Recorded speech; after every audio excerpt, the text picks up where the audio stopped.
Vous savez, c'est la CEDEAO elle-même qui donne les éléments et les arguments de son autodestruction. Il faut que la CEDEAO se libère de Macron. Sinon, il y aura des coups d'État encore. Hein. Les Africains aujourd'hui sont éveillés, ils ont compris.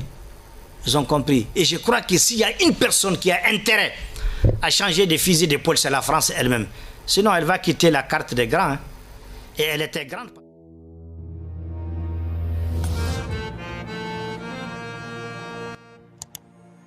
Je vais juste dire que je vais rappeler quelque chose que j'ai l'habitude de dire et d'autres le disaient.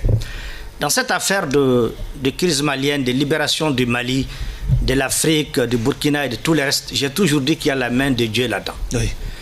Lorsque Dieu décrète qu'il faut que les choses changent, personne ne peut empêcher ce changement. Et ce changement est une réponse à la souffrance des Africains.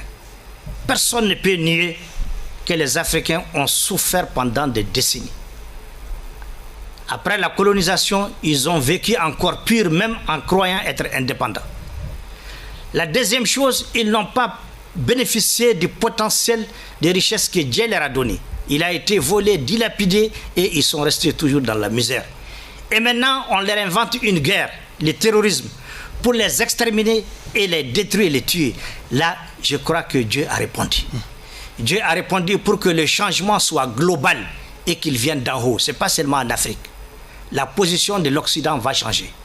Je ne dirais pas qu'ils vont être anéantis, ils vont s'affaiblir. En tout cas, ils n'auront plus d'emprise sur l'Afrique. Parce que l'Afrique, Dieu en a décidé, elle ne sera plus l'Afrique d'avant. Elle sera une Afrique des Africains dans laquelle les rapports seront humains, sereins et gagnant-gagnant. Il y a déjà un gouvernement de la transition. Il ne reste plus qu'à organiser... Qui n'est pas reconnu par une certaine communauté internationale dans sa grande majorité. De quelle communauté internationale? Vous savez, nous, on sort du langage de la communauté internationale. Ce qui est important pour nous, c'est d'abord les intérêts des peuples africains. Et une fois qu'ils sont actés, nous les avons assimilés, nous aurons nos alliés dans cette communauté internationale. Cette communauté internationale n'a jamais fait l'unanimité autour de quelque chose parce que chacun défend ses intérêts. Et c'est ça, malheureusement, que nous, Africains, nous n'avons pas compris. On a compris cette danse-là, cette musique-là. Alors maintenant, nous défendons nos intérêts. Il ne nous appartient pas d'écouter ce que veut la communauté internationale.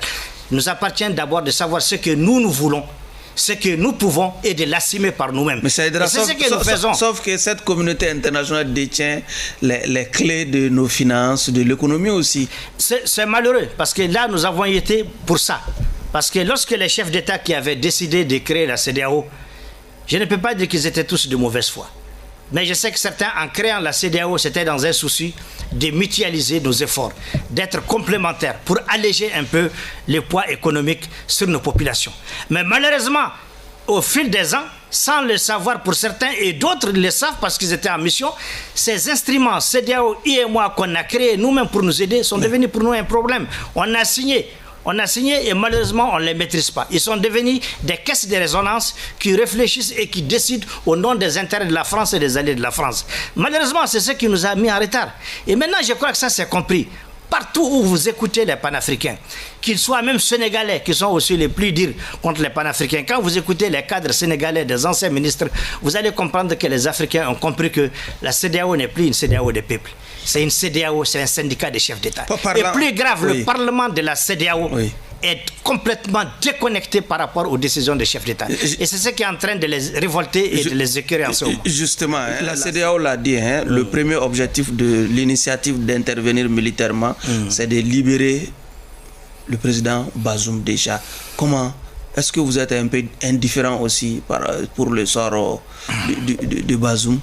Pourquoi vous n'appelez pas à sa libération, par exemple? La libération relève de notre domaine, ne nous appartient pas. En tout cas, ce qui est sûr, sur le CNSP le libère aujourd'hui, ce ne serait pas moi qui dirais de le mettre en prison. Je ne le dirais jamais. On ne se mêle pas de ça. Ça, c'est vraiment trop interne. Il y a une question de ressources, il y a une question de déni, il peut y avoir une question de détournement. Ça, c'est les Nigériens et leur justice, je ne rentre pas dans ça. Vous dites on se mêle pas dedans. Pourtant, les autorités maliennes ont décidé, si jamais la CEDEAO intervenait, qu'elles vont aussi intervenir, mais cette fois-ci aux côtés du CNSP. L'agression du Niger nous concerne et nous affectera plus que la libération de Bazoum. Libérer Bazoum ne nous fera aucun effet. Mais agresser le Niger, c'est nous agresser. C'est deux choses différentes. C'est lui qui agresse le Niger, il nous a agressés. Le Niger, vous savez, moi je viens de Gao aussi. Hein. C'est lui qui vous dira qu'il peut faire la différence entre Ayoru et Gao, il a menti. C'est les mêmes peuples, les mêmes communautés. C'est lui qui vous dira également qu'il fera la différence entre les communautés à la frontière du Nigeria et les Nigérians, il a menti. Les Toubou qu'on appelle Ikarada, Nigériens et Tchadiens, là, c'est la même famille. C'est pourquoi j'ai dit, cette intervention ne va pas prospérer. Les Africains aujourd'hui sont éveillés, ils ont compris. Ils ont compris. Et je crois que s'il y a une personne qui a intérêt à changer de fusil d'épaule, c'est la France elle-même. Sinon, elle va quitter la carte des grands. Hein. Et elle était grande parce que l'Afrique était avec elle. Elle était grande parce que l'Afrique l'a défendue et l'a soutenue dans les moments difficiles contre les nazis. Aujourd'hui, ce n'est plus le cas. La France doit savoir qu'elle a tellement posé des mauvais actes criminels, dangereux et mauvais qu'elle ne peut plus compter sur un Africain. Voilà ce que je vais dire.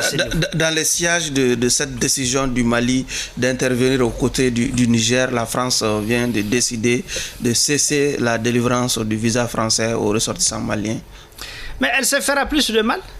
Parce que vous savez combien, je ne sais pas combien coûte un visa. Elle se fait plus de mal. Parce que vous savez, les visas d'abord, pour qu'ils donnent ça ici, les Maliens payent beaucoup d'argent pour avoir les visas. Sans compter leur réseau de corruption qu'ils ont organisé autour des visas là. Donc c'est eux qui gagnent là-dedans. La deuxième chose, la main-d'œuvre, ils n'auront pas de main-d'œuvre. Les Français, ce n'est pas eux qui font la main-d'œuvre là-bas. C'est des Maliens qui font ça. La troisième chose, il y a beaucoup de Maliens également qui contribuent à la richesse de la France là-bas. Donc ils font du tort à qui? C'est pourquoi je félicite notre gouvernement qui a agi toujours dans le cadre de la réciprocité pour refuser aussi les visas.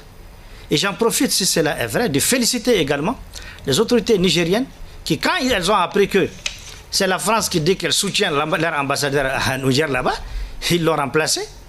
Et à ma connaissance, il a quitté le bureau. Et je crois qu'il n'a pas eu le soutien de la France qui a promis le soutien de le reconnaître. Vous savez, il y a des choses qui sont très, très ignobles, qui à la limite indécentes, vraiment dégoûtantes, quoi. De quel droit la France va dire qu'elle soutient un ambassadeur d'un État et le reconnaître? De quel droit? Est-ce qu'on n'a pas besoin de dire à Macron ou à ces Français de retourner à l'école des sciences politiques et de la diplomatie? Parce qu'en relation internationale, c'est trop bas. C'est trop bas. Il n'appartient pas à un État souverain de dire à l'ambassadeur d'un État souverain chez lui, tu as mon soutien, je te considère...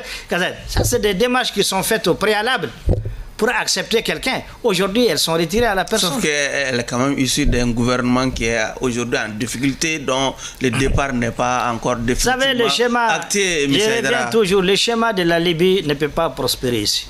Le schéma de la Libye, vous avez un gouvernement avec deux têtes là, il y a un gouvernement qui est géré par la France et d'autres. Ça ne marchera pas ici.